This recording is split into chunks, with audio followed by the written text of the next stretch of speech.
All right, guys, so we're looking at 5.7a, which is unit conversions. This is the one where you go from yards to inches or feet or cups to gallons. And so let's go ahead and look at this example. It says a rope is 15 yards long.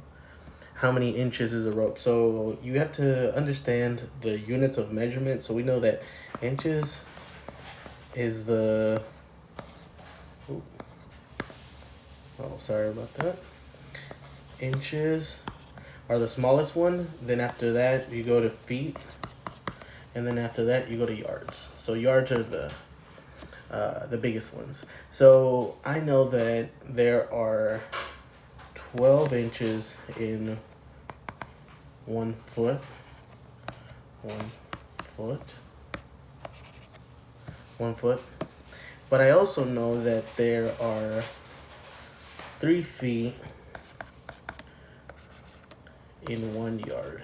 Okay, so let's go ahead and start from the beginning. It says that we have 15 yards and then how many inches. So let's go ahead and change this into let's go ahead and change our units. So if we know that we have 15 yards, let's go ahead and 15 yards.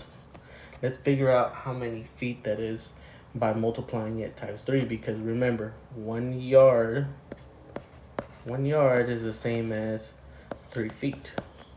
Well, let's just go ahead and take 15 and multiply it times 3. Right? And then so 15 times 3. If we did 15 times 3, that's 5, and then that's 4. 45.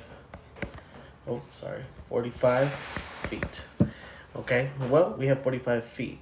Now, 45 feet, if we know that 1 foot is the same as 12 inches, well, we'll just take 45 and then multiply that times 12. Now, 2 times 5 is 10. 4 times 2 is 8. Plus 1 is 9. That's a 0.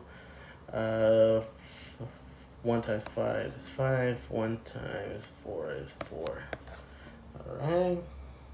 So we have 0. We know this is a 4. Put 1, and that's 5. So total is 540 inches. Here's our answer. Okay.